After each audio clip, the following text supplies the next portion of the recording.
Hey, what's going on everyone? It's Justin here, and the two have finally met, and in this video I'm very excited to bring you the full comparison between the Samsung Galaxy S6 and the Apple iPhone 6.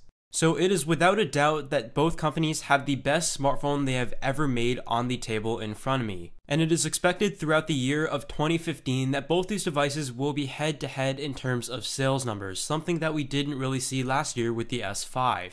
But let's get started right now with the specs. So on the inside, the Samsung Galaxy S6 features Samsung's very own processor, the Exynos 7420 chipset, which is an octa-core processor with 3 gigs of RAM. On the other hand, the iPhone features Apple's A8 processor, which is clocked in at 1.4 GHz and nearly 1 gig of RAM. So without further ado, let's get started with our first category, which is design. When it comes to the design, there is quite a noticeable difference between these two devices, however they do share similarities. On the iPhone 6, they have been using metal over the past few years, and the whole back is covered in aluminum. On the Samsung Galaxy S6, you may know that Samsung in the past has been known for using plastic backs. However, upon the release of the Samsung Galaxy Note 4, we expected to see Samsung using metal moving forward, and they did. The Samsung Galaxy S6 has a metal band wrapping around the device to give it some rigidity. However, to my surprise, the back, instead of going with a removable plastic construction, is a whole sheet of glass. And despite the clean and shiny look, it definitely can crack, as we have seen from some early drop tests. That being said, some trade-offs of not having a removable back include not being able to swap out your battery when you need to, which for a lot of people was the principal feature of the Samsung Galaxy series. When it comes to the thickness, the Samsung Galaxy S6 comes in at 6.8mm thick, while the iPhone 6 comes in at 6.9mm thick. The S6 weighs in at 138 grams compared to 129 grams on the iPhone 6. On the bottom, of course, you will find your Lightning dock connector on the iPhone 6, as well as the headphone jack and the speaker port. And on the Samsung Galaxy S6, the bottom looks quite similar, however you do have your micro USB port. Which, by the way, Samsung did ditch the USB 3.0 and no more port flap, which is definitely a plus.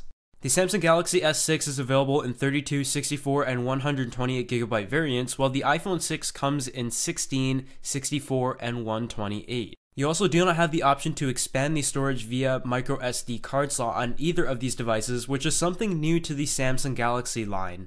On the bottom of the Samsung Galaxy S6, you have a capacitive touch button, which is the back button on the right side and the menu button on the left side. You also do have a physical home button with the fingerprint sensor, which was one of the features I never really used in the past. But with the upgrades made to the fingerprint sensor this year, it is definitely very responsive, and it is something I'll definitely be using now.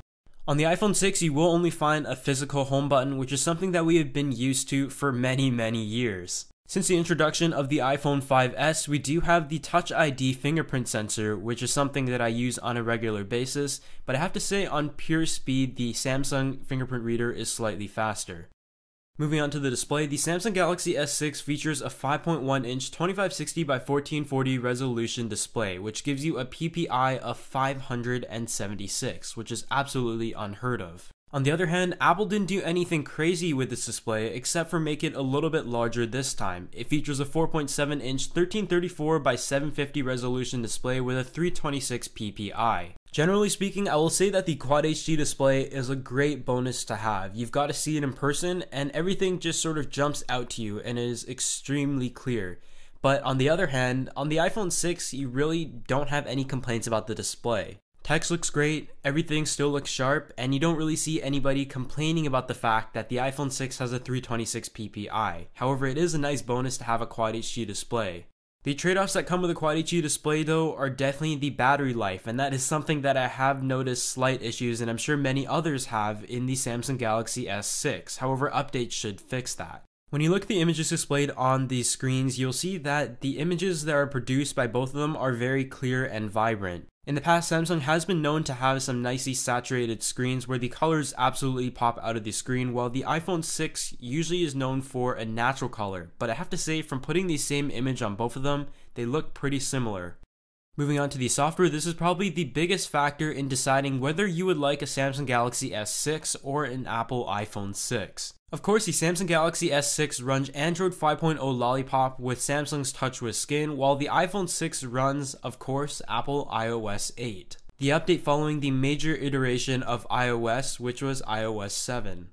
So first, let's take a look at the Samsung Galaxy S6. With the TouchWiz skin, you come to expect a lot of things. Samsung likes to pack a lot of features into their devices, and for some people they may feel that the TouchWiz